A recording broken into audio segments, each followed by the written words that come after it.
And the next talk is a talk on planning solar array operations on the International Space Station by Jeremy Frank. But Jeremy Frank could not make it, but he did make a video, and we'll watch the video instead of him personally. And David Smith is generous enough to actually make the video work. And David, if you want to answer a question after the fact, you'll be welcome to do so.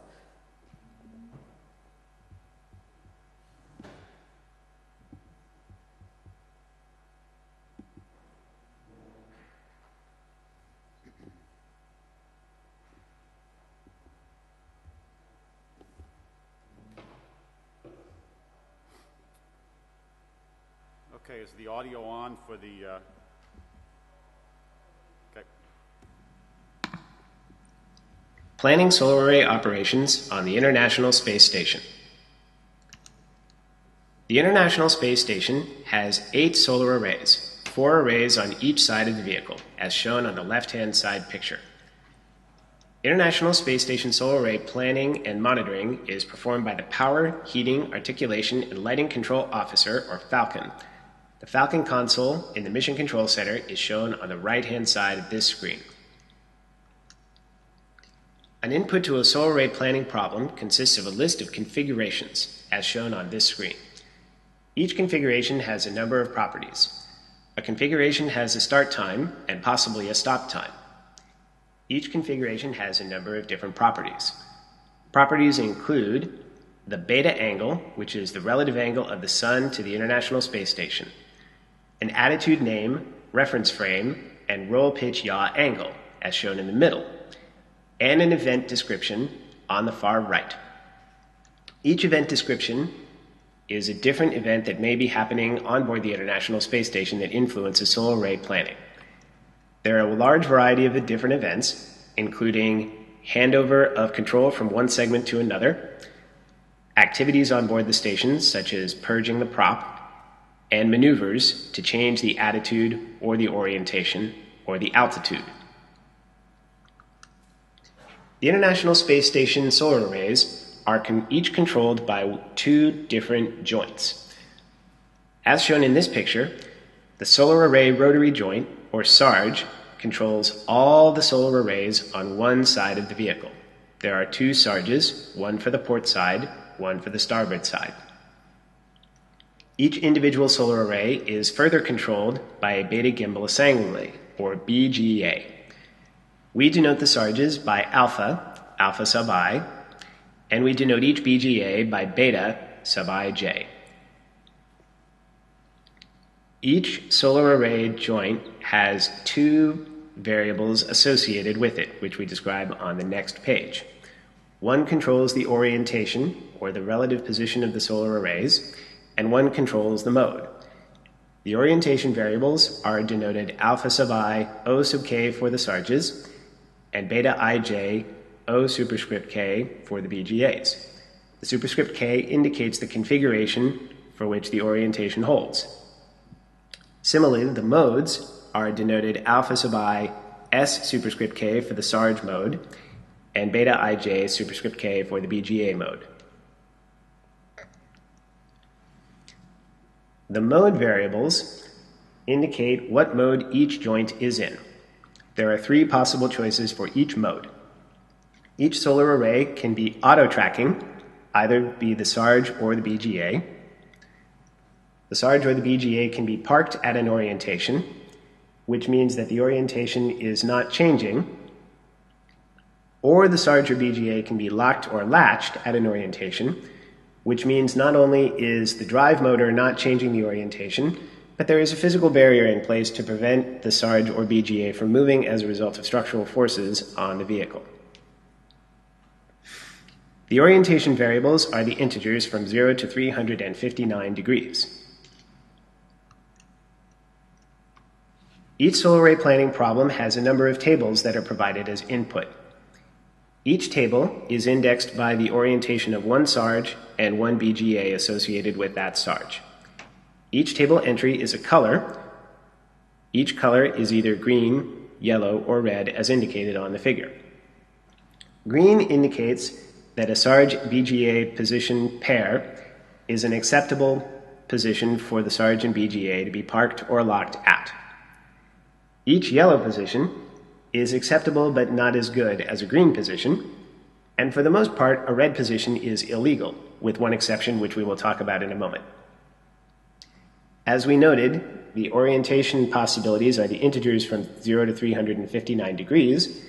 In one case, the power tables, we include a separate row indicating the power generated by auto-tracking the solar arrays, and a column indicated by auto-tracking the solar arrays.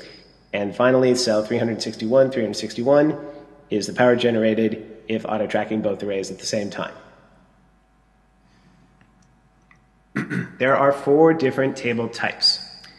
Power tables indicate the amount of power that is generated by the Sarge BGA pair.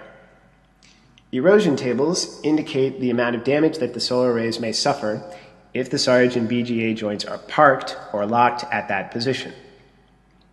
The loads table indicates the amount of damage that the station may suffer if the Sarge BGA pair is parked at that position due to structural forces.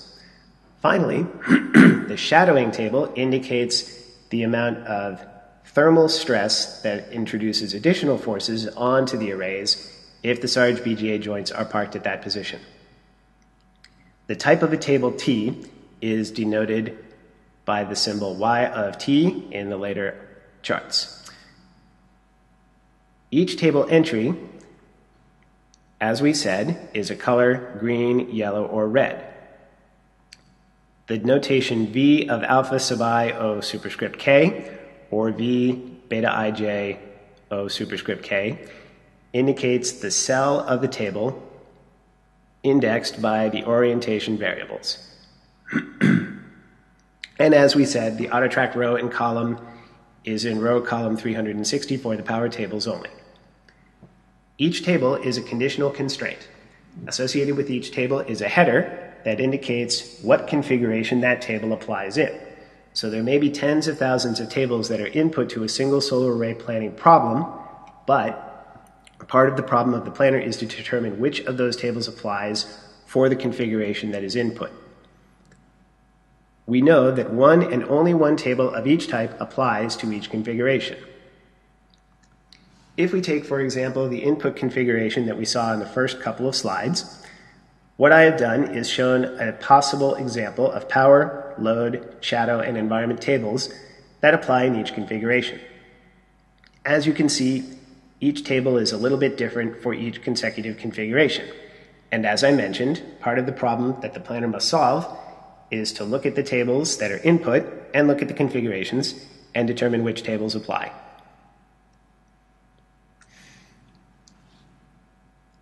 There are a variety of feasibility constraints that must be respected by any plan. The first of these feasibility constraints is that it is not allowed to park the Sarge or BGA on red power or red load. This translates to the formula below. A second feasibility constraint is that it is not allowed to auto-track either the Sarge or the BGA through red power or red load. This is also indicated by the table below.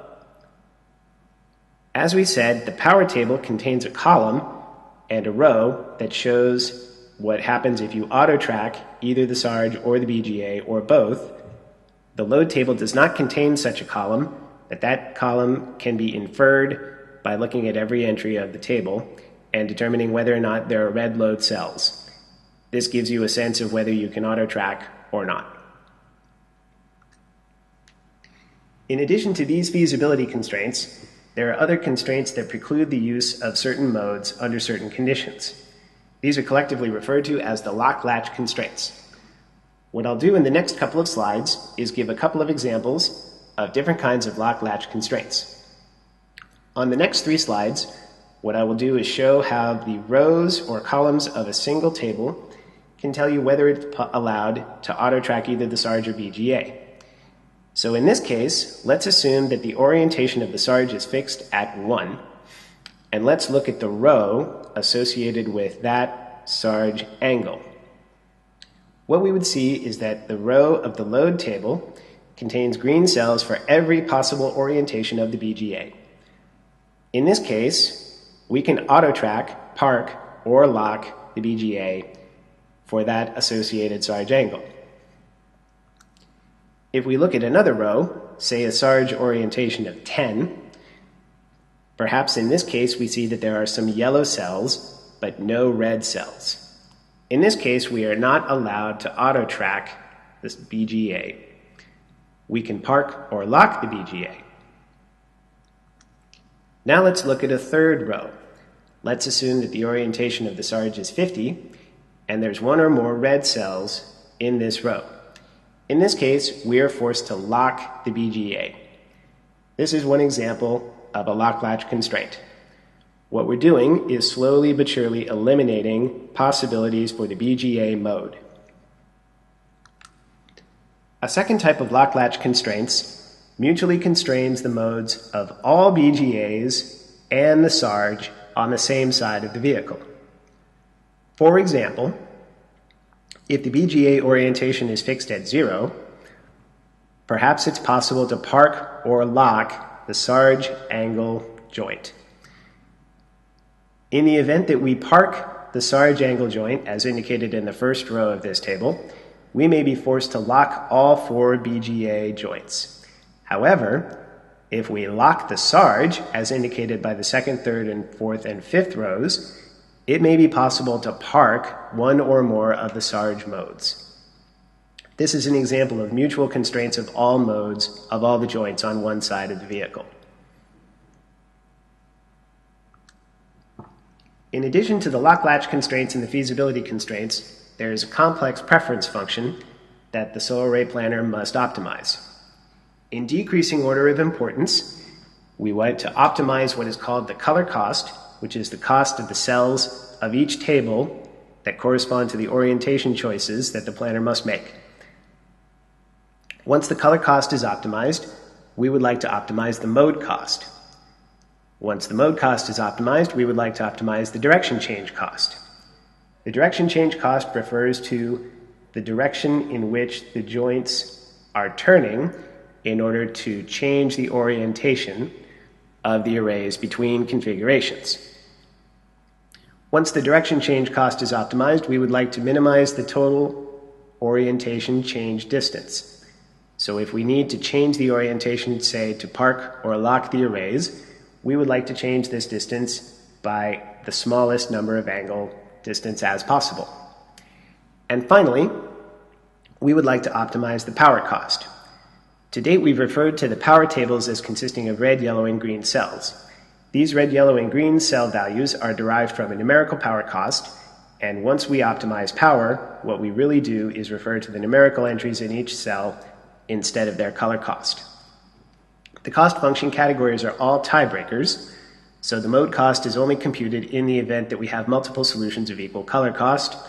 The direction change cost is only computed if we have equi-mode costs, and so on. Let's talk a little bit about that color cost function.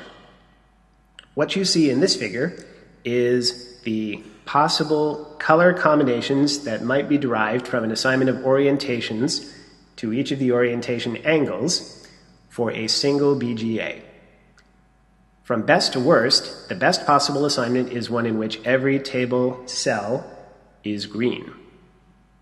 The next best has the environment value, the environment table, yellow, and all other table values green.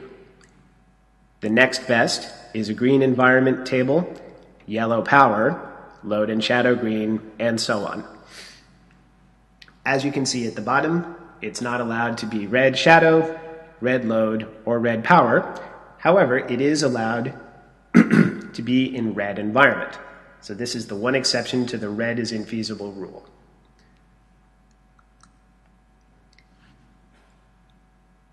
Sometimes it is not possible to choose a single mode and a single orientation for a single constraint. For example, changing modes may take time, and turning the arrays may also take time. There's a startup cost plus the array rotation rate that has to be accounted for. If there is insufficient time to turn the arrays, for example, to change the orientation between configurations, then consecutive configurations are treated as a single configuration. All of the tables that apply to either configuration are now said to apply to this new configuration. Recall earlier we said that there were only 4 tables that applied to each configuration, 1 of each type. In this case, now we have 8 tables that apply to this new mega configuration. What we now do is recompute the color cost using the worst of all of the applicable tables, and now we use this new color cost function to re-optimize for this merged configuration. Now that we've covered all of the possible constraints and all the possible preferences, we can describe the algorithm that SACE uses, which turns out to be relatively simple. For each configuration in increasing start time order, the first thing that is done is to optimize the array orientation for each sarge. Once this is done, each array mode is computed. If the optimal solution for configuration K conflicts with the previous configuration, which is to say that there is insufficient time to merge or insufficient time to turn, now we must merge configuration CK and CK-1, and we optimize for the new configuration. Once all of this is performed, there are some mode changes that are eliminated as a post-processing step. For example, if there are 2 consecutive locks or 2 consecutive latches, these are eliminated and a single lock or a single latch is inserted instead. And the modes and the turns are now computed and their durations are accumulated, and the final plan is generated. The Solar Array Constraints Engine Planner was designed and implemented using the Europa Constraint Reasoning and Planning System. Europa features as a principal modeling formalism timelines. In this case, we use the Europa timelines to model each array mode. Variables were representing each orientation and all of the input constraints. Custom constraints were used to implement the lock latch, table constraints, and the optimization algorithms. And in addition to this, a custom Java user interface was written that communicated with the planner via a client-server model. Here are some screenshots of the user interface of the Solar Array Constraints Engine. In the top left, we see a quick look of the orientation and modes that are currently active on the vehicle, with the set of constraints that are active and the colors that are associated with each orientation. On the top right, we see the configuration that is active at the current moment with all of its properties, the event name, the docking port, and a couple of other pieces of information such as the reference frame and the solar beta angle. On the bottom of the screen, we see some information describing what constraints are active, both in a tabular form and in a ring view.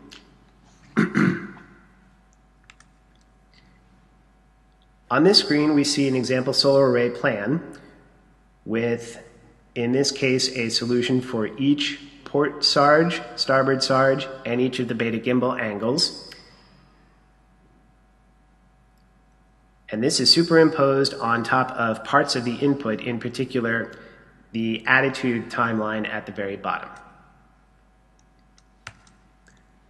Since the publication of the Solar Array Constraints Engine paper, we've continued to work on the Solar Array Constraints Engine, and we've learned that the problem is not quite what we thought it was. So what I want to do now is I want to talk about a few of the differences between what we thought the problem was at the time of publication and what we have since learned.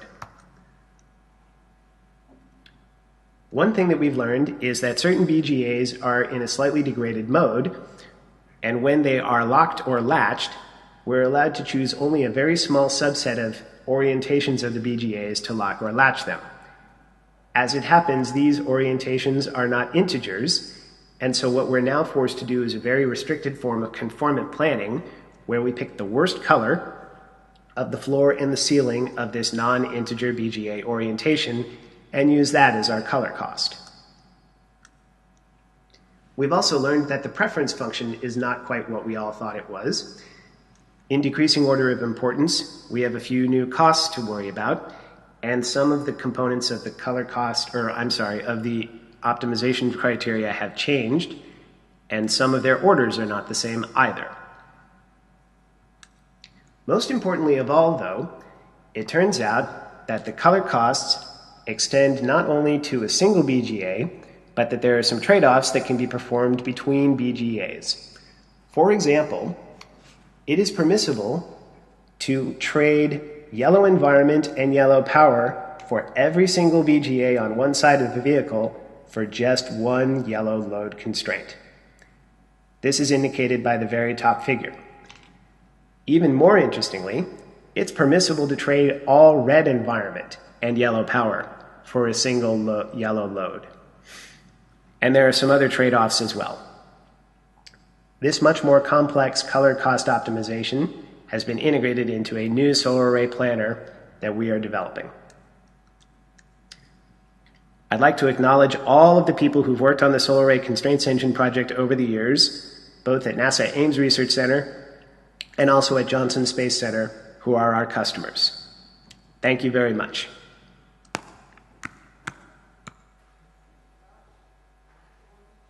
can, but nobody can hear you.